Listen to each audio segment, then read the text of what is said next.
Bulan Ramadan menjadi berkah sendiri bagi pedagang musiman kolang-kaling, cincau, dan dawet. Pasalnya di bulan suci ini banyak masyarakat Palembang memburu makanan khas bulan Ramadan ini untuk dijadikan menu minuman di kala berbuka puasa. Hal ini juga yang dialami usaha olahan cincau di 26 Ilir Palembang. Salah satu pemilik usaha Marganda mengatakan ia mampu memproduksi 200 kg cincau per hari untuk memenuhi kebutuhan pedagang dan masyarakat.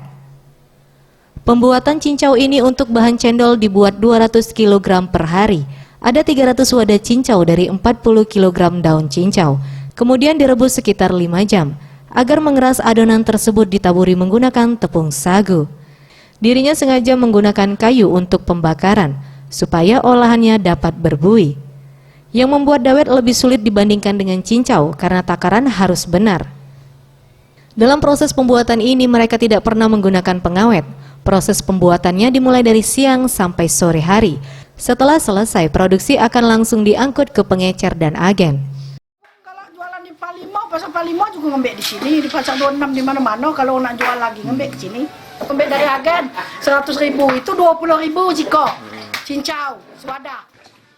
Selain membuat cincau, usaha musiman yang diproduksi di Lorong Soak Batu 2, Pasar 26 Ilir Palembang ini juga memproduksi dawet menggunakan pewarna daun suji. Tim Liputan, Sriwijaya TV.